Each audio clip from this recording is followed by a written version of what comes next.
Hi students, this is your Professor Omelianchuk, and today I'm going to be talking about foundational concepts in science and values. And today's video is going to be dedicated to bioethics, history, and theories. So here's the Canvas page. It's finally up. I was able to convince IT to get it up on time, so we're lucky about that. And so I just want to go over a little bit before we get into kind of history and theory stuff. Just some big question here about how do science and values relate. I mean, this is going to be like a broad, complicated topic that we're going to be investigating, and we can only do it so much in a class like this that's online. And I just wanted to kind of say something about how science and values are sometimes perceived in our culture, right? Science is often thought, or at least to be something, a discipline that has a definitive right or wrong answer, right? It gives you facts, it gives you numbers, right? It's very objective. While values, right, that's kind of squishy stuff that's relative to people's preferences and tastes. And they're just kind of, arbitrarily imposed on us by powerful people. Right? And there's really no right or wrong answer about values, right? Sometimes you get this impression from people that are critics of the humanities, or maybe you just get this in the popular press. I'm not sure. So anyway, I want you to think about whether or not you kind of share that impression, or if that's been something you've imbibed or heard, or if you just think that's a bunch of bunk and you don't really worry about it, okay? Also want to talk a little bit about what science and values might mean in this course. All right, let's just talk about science a bit. I want to say that science is an empirical inquiry that seeks to produce generalizable knowledge about the natural world. All right, so that seems pretty straightforward. I'm not going to go into what counts as the scientific method and all that kind of stuff.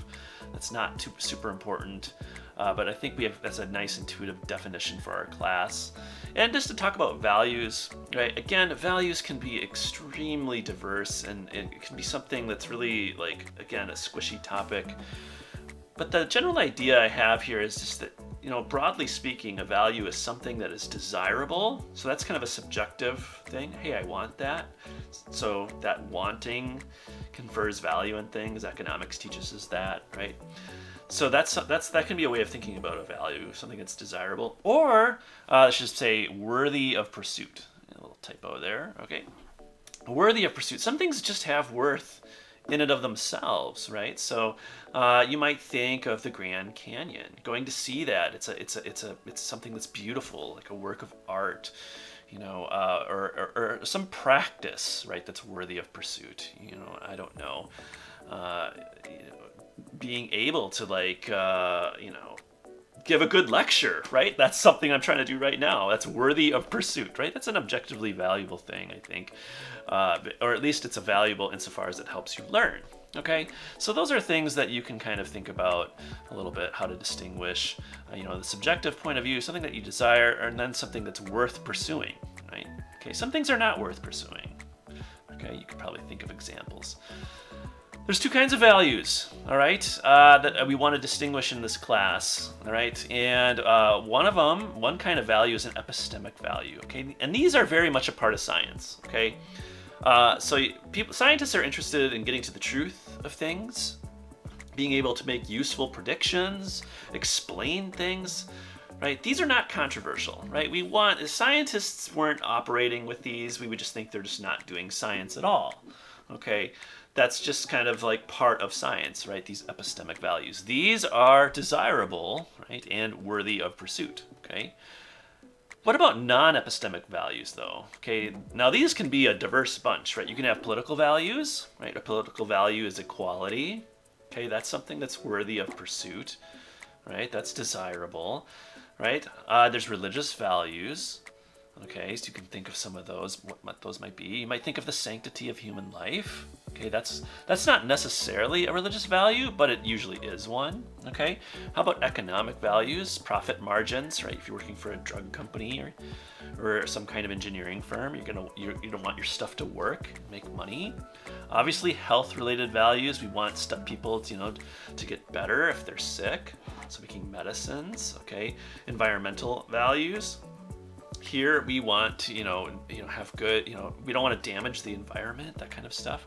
Right now, some of these can be really controversial. Obviously, you don't want your politics to determine scientific outcomes. I mean, I think this is one of the big problems of the climate change debate in our country today is that there's political interests involved, that have to do, and economic ones too, that say, well, you know what, I just don't think climate change is happening because, well, if it were, then I'd have to change the way I consume things or produce things, and that would be bad for the bottom line, so climate change just isn't happening. I mean, obviously that's not a scientific argument, right? So you might be thinking, I don't know if those sorts of things should be a part of scientific reasoning, right?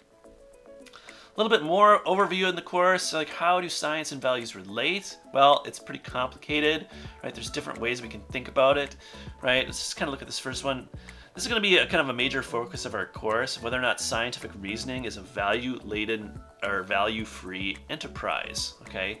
That can be a big topic. Now, there is kind of a value-free ideal, right? We kind of think about these examples with climate change or, whatever, and you don't want to have, economic or political interest, determining outcomes of scientific questions, and so you might think, yeah, it's going to be value-free. Okay, so that's going to be a question we're going to be looking at this semester, right? We also talk about what goals scientists and engineers have just beyond discovery and kind of making things work, right? What are they wanting to do exactly, right? And think about NASA. Okay, what is NASA doing beyond just discovering stuff? You think about the moon landing, right? July is going to be the 50th anniversary of the moon landing. Okay, what was that all about? Was it just about beating the Russians? Oh, okay, so there's something that's driving and motivating scientists to do things, okay? What values shape those goals, right? Those could be important. You think of James Watson, the discoverer or the co-discoverer of the DNA double helix thing, and he was very much motivated by winning a Nobel Prize. That's really he wanted. He's kind of an egoist, yet he did some really good science, and he was motivated by some glory. So these are things that we can think about. Science, of course, is done in the industry. Okay, so there's the private sector science, right? We might call it that. And in the private sector, people are interested in money. Okay, that's why people are, they're making drugs. Okay, they're making new technologies, right? It's to make money. Okay, and it's also too, I think maybe it's not just money grubbing that's going on. It's also kind of an expression of autonomy. Right? These are things that we just are free to do, right? We want to, and in fact, we want to make people freer and free up more options and increase the amount of choice in the world, right? As part of like a free market economy, right, is enhancing people's choices and autonomy, okay? Public sector science is the kind of science that is funded by public money. So you think of like NIH grants, or the money that you get from a university position or something like this, right? The big, what matters there? What drives science? Well, it could be things like prestige, right? Being first to discover things, some media attention, right? Honors and awards. Again, think of James Watson, right? Academic tenure. Okay, some of your scientists who are not tenured at Clemson, right? They're thinking about this, and so that is shaping how they are doing research. Okay. Right, so those are things that can matter. Right, another question that comes up is who's going to be affected if the goals are met? Who are the various stakeholders? So obviously people like shareholders are going to matter.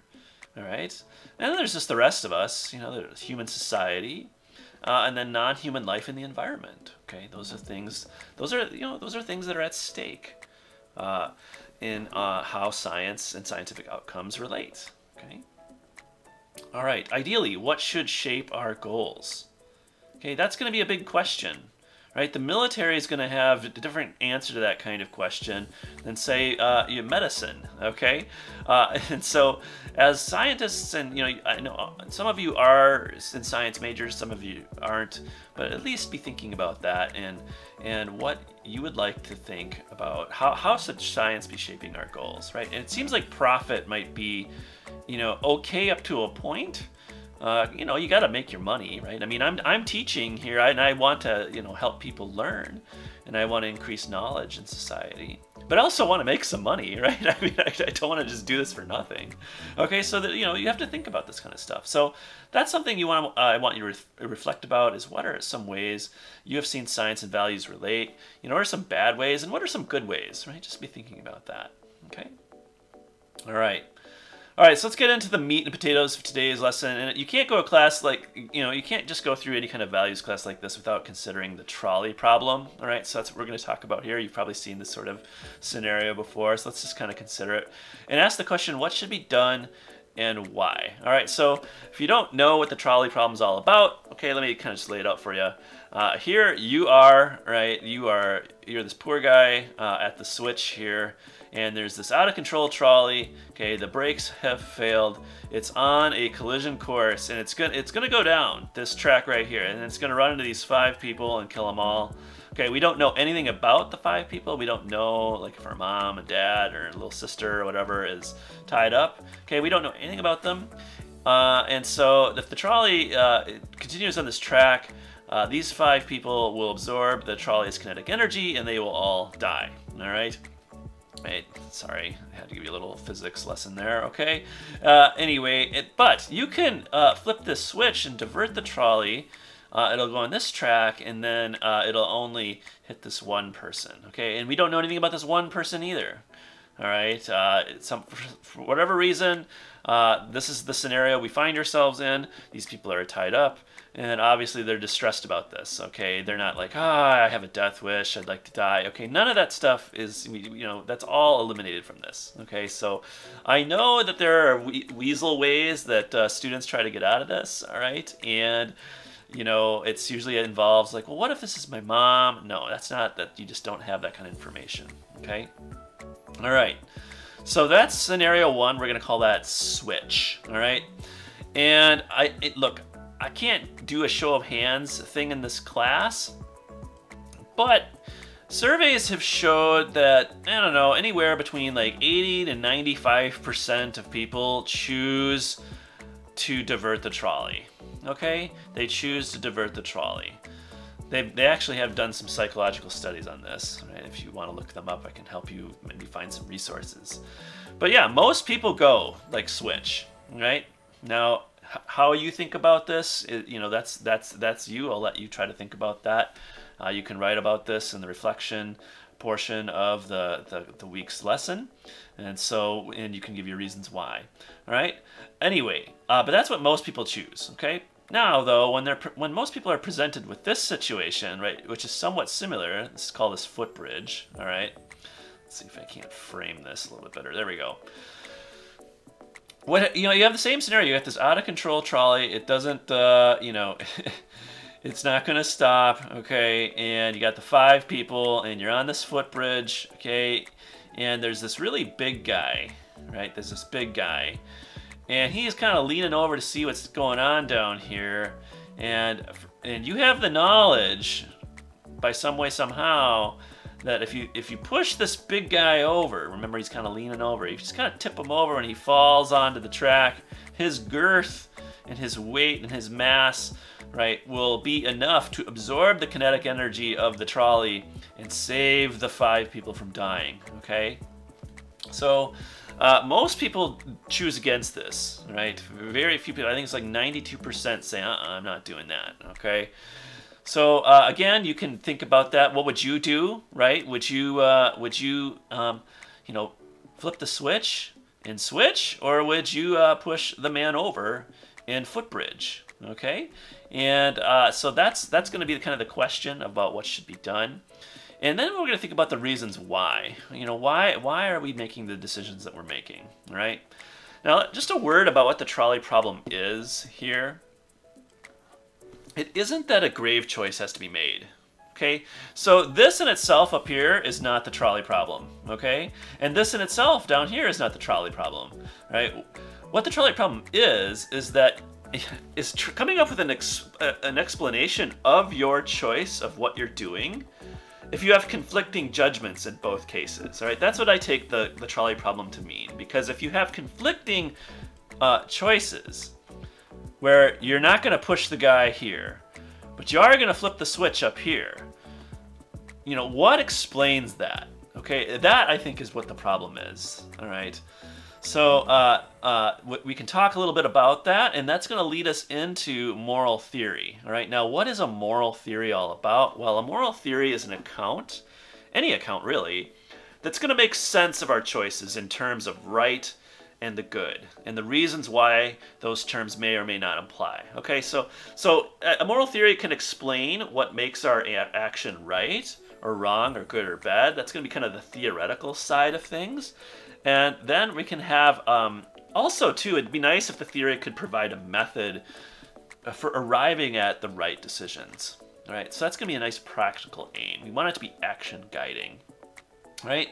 So that's what we want a moral theory to do, is maybe give us an answer to this problem. Okay, is there something out there in the neighborhood that can explain these conflicting judgments that are widely observed, right, by psychologists who've studied this? Okay, is there a way that we can explain that? Okay, can philosophy help us?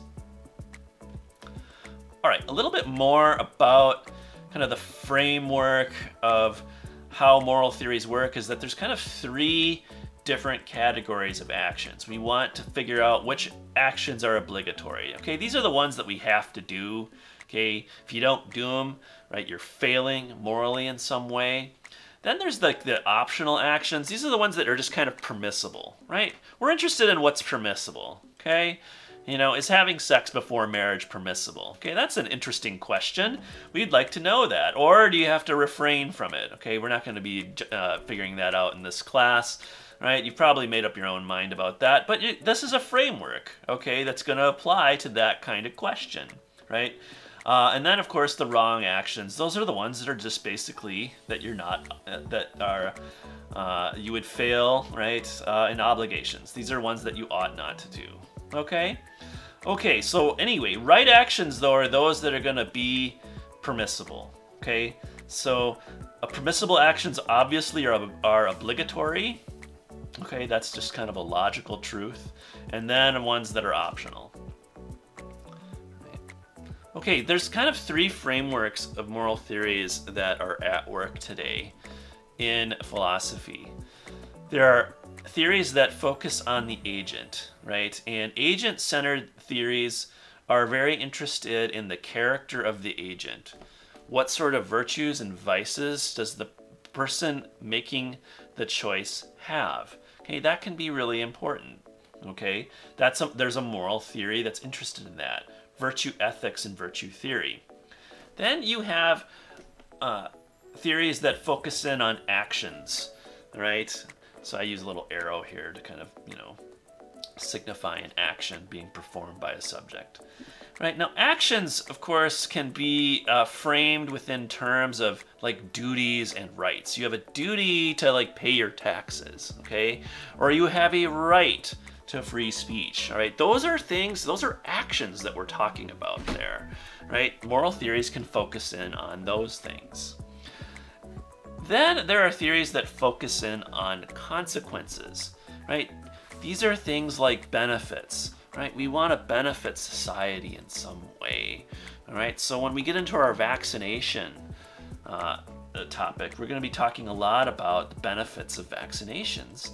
And then we'll be talking about maybe some of the harms and whether or not there are any, right? And that's something, science can actually kind of be really interesting in this section of moral theory because it can tell us about what benefits could come about and what harms could come about, right? Science is not going to tell us what we have a right to or what duties we have. It's not going to necessarily tell us what virtues and vices are, okay? Maybe a little bit having to do with psychology, okay? But this is some place that science and values can really intersect, okay, right there. Science can give us information about this. So outcome-based theories are often, they purport to be very empirical, okay? So those are 3 main branches, all right? Now, I'm going to kind of just focus on theories that have to do with duties and rights and consequences, okay? I'm not going to get too much into this, right? The agent-centered stuff. Although, we will mention it from time to time.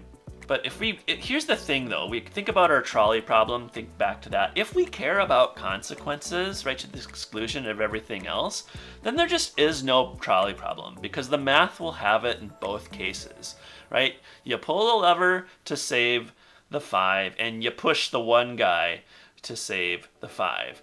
Yes, one person dies, okay, but you know what? We saved 5 people, so there's a net gain of 4 lives out of that situation.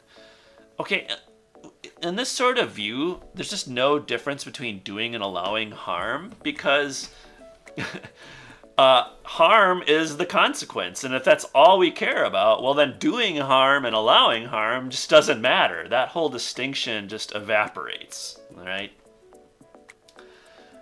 Okay, now on an agent-centered view, that actually that doesn't follow, right? Doing and allowing harm can actually matter quite a bit in an agent-centered view, right? And you know, there's different reasons why. We won't get into those right now. But anyway, let's think about our trolley problem again. If we care about rights, right, along with consequences, well maybe then we would be willing to pull to minimize harm, but unwilling to push the guy because to do so would violate the guy's rights. Okay, so on this kind of view, there would be a difference between doing and allowing harm. Okay, so because maybe the one guy up here, you know, well, let's go. See, this is the problem with this sort of lecture format. So you might not think that this guy right here has, you know, any kind of right that's being violated by the fact that this trolley's been diverted. You know, he's just kind of in the wrong place at the wrong time, and that's kind of sad, but there's no rights violation. So he, you know, something bad happens to him, of course, but not something wrong. Whereas here, this guy's kind of just minding his own business, and he's not in the right place. He's not in the wrong place in the wrong time. Okay, and instead, what you're doing now is putting him in the wrong place, right? And that's something that's not good. Okay, that could be a rights violation. All right. So at any rate, however you analyze that, right, is, you know, it's going to be a matter of debate. But the idea here is that if we care about rights along with consequences, there's going to be a difference between doing and allowing harm. Okay. Now, is there a possible solution to the trolley problem? Well, we'll see here. You know, I don't know. The trolley problem was actually invented by this really clever lady named Philippa Foot in this 1967 article called The Problem of Abortion and Double Effect. If you kind of want to read what she has to say about this particular issue, it's a really great paper. It's not too long, and she's a pretty easy writer. But anyway, she's credited with coming up with the trolley problem. I don't know if she is credited with solving it. I think that's a big matter of debate, but this is the solution that she poses. Right, so in switch, we intend to save the 5 as our end, right? That's our goal. And we redirect the trolley as our means, okay? That this kills the 1 is a foreseen but not intended effect, right? Since one's death is not part of the means to our end, okay? And the loss of life is proportionate to the life saved.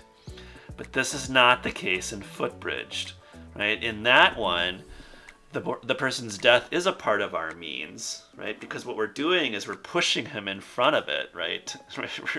We're kind of using him, right? He's a part of our plan. Whereas the guy who's just being kind of killed, unfortunately, he's not part of our plan at all. Okay, so that's kind of the big idea that she's getting at there. And she gets into this idea of double effect. This is worth knowing, I think, at least for being an educated person, right? But her solution is, look, your action that you perform has to be permissible apart from its effects. All right, so in switch, yeah, you're redirecting the trolley. There's nothing wrong with that. Okay, the problem, though, with pushing the guy over, well, you are shoving somebody. All right, and that's not exactly a good thing to be doing. That's not that actually might be against people's rights. I mean, if you you can't just shove people, right, just out of your way. Oh, hey, this person is at Starbucks and they're in front of me. Oh, I'm gonna just push them out of the way. It's like, actually, no, you may be doing something intrinsically wrong there by violating that person's rights. Okay. Now, bringing about evil is unavoidable in both cases. Yep. The evil effect is not part of the means of the good effect. Okay, another failure of footbridge. Okay, the evil effect really much is part of it. Okay. Okay, so the good effect is proportional to the evil effect. That's probably the case in both cases. But at any rate, we can at least say, that footbridge fails on 1 and probably 3 as well here, okay? And so there you go. But whereas the switch, it passes in all 4, okay? At least that is the argument. Now you might disagree with that, and you can talk about that in your reflection. All right, the upshot of Foot's argument is that intentions matter, right, for duty-based ethics, okay, and virtue ethics too. Okay, so anyway, there's 3 broad categories here, right, that I talked about. And let's see if I can get these all on the page here. I don't know if I can. Right, there's the virtue approach, that's agent-centered, ethics of care. Okay, feminist ethics are in here.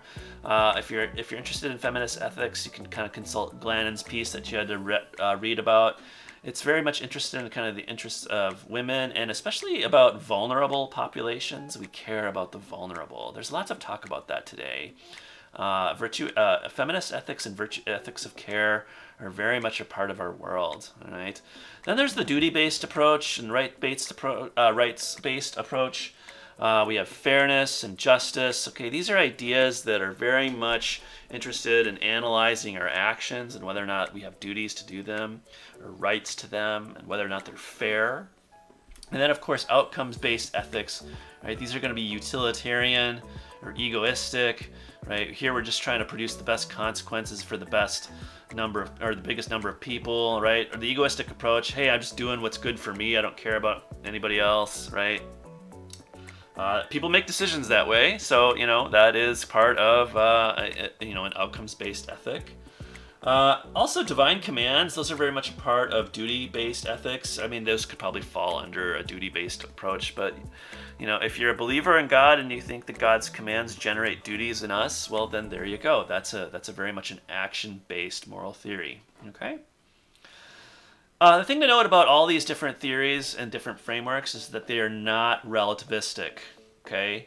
There's some fact of the matter that determines their morality. They're objective, all right? So let's just talk a little bit about relativism here, right, and what objective morality is. Okay, there are moral facts or standards that apply regardless of whether or not the cultural or situation holds. So if the Nazis had won World War II, indoctrinated everyone to believe that the final solution was the right thing to do, it would nonetheless remain the case that what they did was wrong, right? Okay, so why do people like relativism a lot? So one of the big assumptions in our class is that we're not going to be relativists. Okay, otherwise, a lot of the things that we're talking about don't really matter that much. And you can consult this argument here, but one of the big reasons why people like relativism is that it kind of explains moral disagreement. It really does, or at least it intends to, right? It intends to explain moral disagreement. So people disagree, that are really smart, really informed, and they're decent. They disagree over lots of different things. Okay, and if we're going to side with one side or the other, we're going to then call into question the character and the intelligence of the other side, but that seems kind of harsh. We don't want to do that. So let's explain how it is that people disagree. Ethical relativism does this, and so therefore it's probably true. Okay, and it really has a lot of appeal when we're talking about whole cultures or societies, right? Now, this is an example that might be a little charged, but it is something that I've heard debated many times in class, right? Honor killings are morally repugnant to us in the West, but in the Middle East, they're regarded as morally permissible, if not praiseworthy. And the relativistic thesis, then, allows us not to judge an entire society as morally defective, okay, yet retain our own sense of disapproval towards practice. Right, so there's something that's kind of nice about that. We don't have to judge everybody. We don't have to be bigots or something like that. All right, but we can also say, hey, that's not a good idea. Don't do that. Okay. All right, so there's two kinds of relativism. There's cultural and subjective. Right, so the Westerner will, is going to say honor killings are wrong. Non-Westerner, Middle East person, I'm not sure. Honor killings are not wrong. Okay, now look what ends up happening though with the relativistic thesis. Honor killings are wrong for us, right? Honor killings are not wrong for us. Okay, that's what's happening with relativism, okay? They can be subjective and individual, all right? Ethical standards are relative to the beliefs and opinions of an individual subject. All right, so your pro-lifer might say abortion is wrong, but the pro-choicer will say it's not wrong. But what this means in the relativistic thesis is that the pro-lifer is just really saying that abortion is wrong for me. And the pro-choicer is saying that the abortion is not wrong for me. Okay, but note here that moral disagreement just evaporates. Okay, these two sentences here are completely different here, right? Okay, this one is a positive claim. This one is the negation of the claim, right? That's just basic logic. Here you just have two claims, right? This one is talking about that, what's true for me, and this is what's true for me. Okay, so the for me additions here actually completely take away the disagreement. You're not disagreeing anymore at all. You're just talking about yourself, right? And, what's, okay, so that's interesting about you, and that's interesting about you. Okay, that's that, right? The implication here is that relativism does not explain moral disagreement, okay? Because what you're doing is actually eliminating what you're intending to explain from your inquiry. Okay, that's what's happening. You can't explain what you eliminate from your inquiry, right? Another thing too is that if cultural relativism is true, societies just can never be wrong in their fundamental moral commitments. Same goes for individuals if subjective relativism is true. Okay, people become infallible, like they can never be wrong. Unless they kind of make mistakes about what they believe or something like that, right? But if you get it right, well, then that's that, okay? Another implication, if cultural relativism is true, someone opposed to the conventional wisdom, that is the moral iconoclast, can never be right. But of course, Nelson Mandela, Frederick Douglass, Susan B. Anthony, these are all people who are moral heroes, okay? And then what fixes the standards of moral society? Okay, those can be based on prejudice, ignorance, superficial thinking, or brainwashing, okay? And then those are some serious problems. I think, is that in Glennon's? I think that might be another piece. Anyway, so those are some of the reasons why we're not going to be relativists in this class. And if you are a relativist, I'm sorry. But for the purposes of having class discussions and writing good papers, all right, this is going to be rejected. All right, so that's all I'm going to say. All right, so what about bioethics? My goodness, we have just been talking a lot here about theory and stuff like that. Well, you have to understand that bioethics is something that is somewhat of a recent phenomenon. Now, I know that Glannon said it started with the Hippocratic Oath, and I guess there's a way that you could interpret bioethics as being compatible with that sort of claim, but the history of bioethics really is something that gets moving in the 20th century.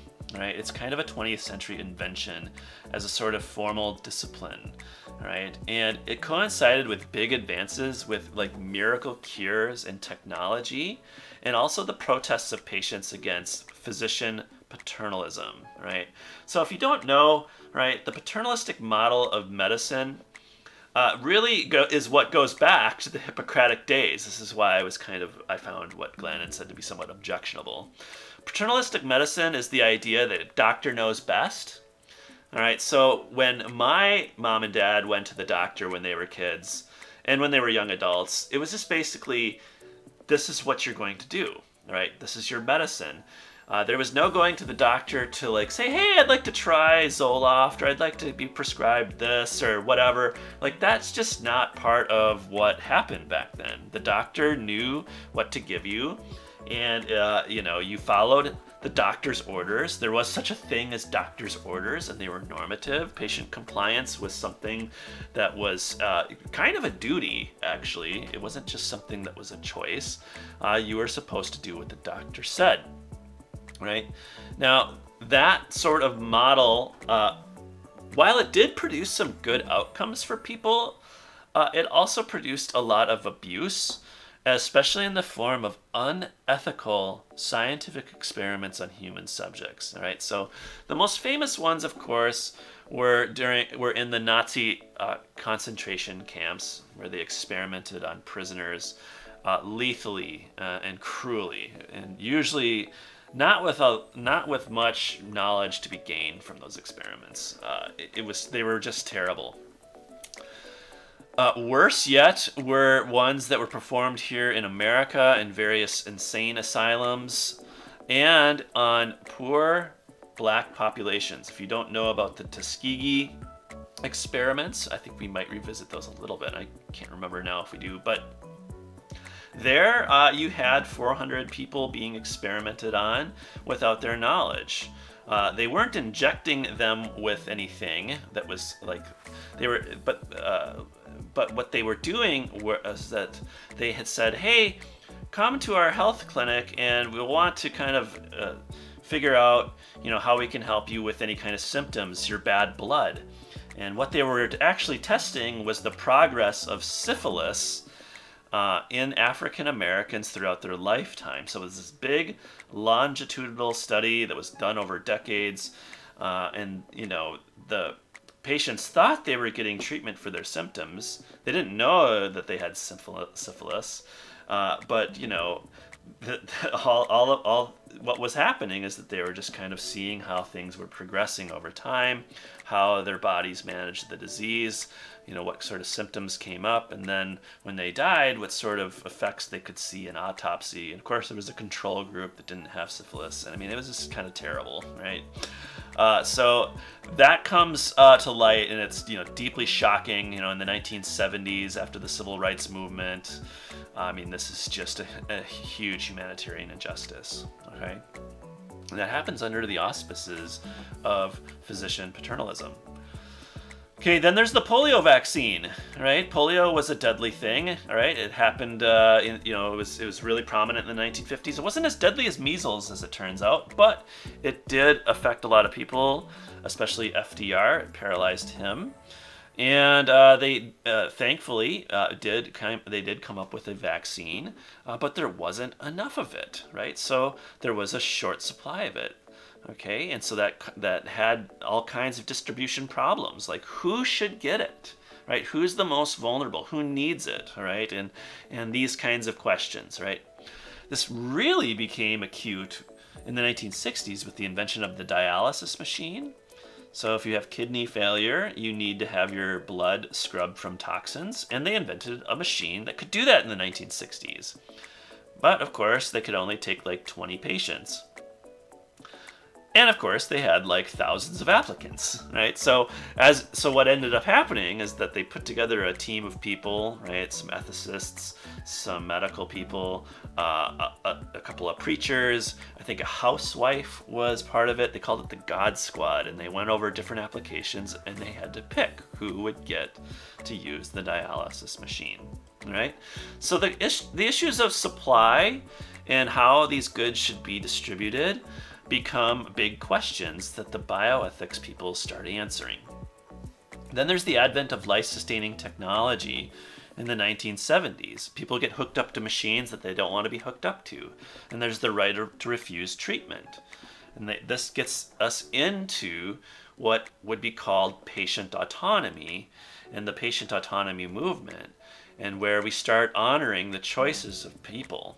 All right, and patients. And physician paternalism kind of goes by the way of the dodo bird, right? Now we want a shared treatment plan between patient and doctor, where patient gets to make choices, right? There's the publication of the Belmont Report. This comes in the wake of the disaster at Tuskegee.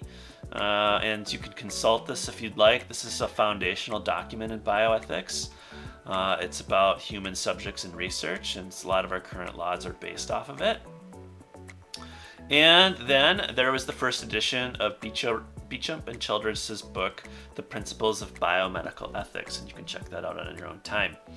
Anyway, what they did in their book is they kind of distilled moral thinking down to 4 big areas, right?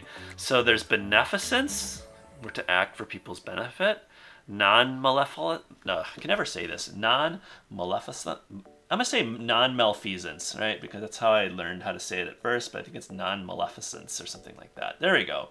Here we're supposed to avoid harm, right? We also have principles of autonomy, where we respect people's informed choices. And then there's principles of justice, right, that are interested in fairly distributing scarce resources, okay? Now, these 4 principles stand in tension with one another. None of them is absolute. Okay, they all kind of hang out on a fair and equal playing field.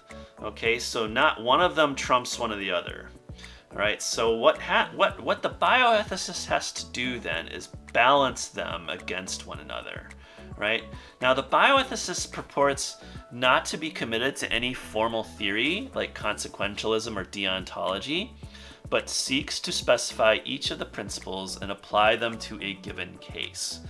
All right, so we have to think about cases and all their particularity. We have to specify the principles and see how they can be operationalized in the case.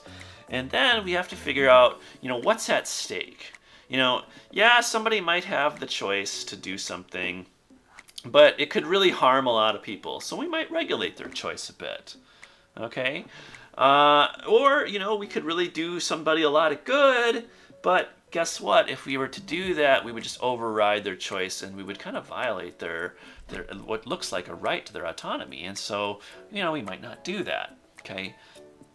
We'll get into some of this stuff as we get into like more concrete cases that we'll talk about later. At any rate, this sort of moral framework is in the background of Glannon's little claim here that an action or policy is obligated if it is supported by an ethically decisive reason. Okay, and what that means is that it outweighs any opposing reason. All right, it's prohibited if there's a decisive reason against it, and then permitted if there's no ethically decisive reason against it. Okay? So here's the thing about bioethics is that it purports to give us objective moral truth about the world. What ought to be done, what ought not to be done. But it's not absolute. Okay, it's not absolute. This is the promise of bioethics. All right. Now, whether or not it succeeds or fails at this, I think is is pretty debatable. But that's what the promise of it is, and that's why it's been so successful, especially in our culture. It's very practical, right? It kind of boils down all the the big moral theories down to kind of 4 big areas, and then it just tries to balance them out and see what's best and agreeable to everybody. All right, so there you have it. That is basically the lecture for today. I know that was a lot of information. Of course, if you have questions, just let me know via email. Also, you can talk about them in your reflection if you'd like, and I will talk to you later.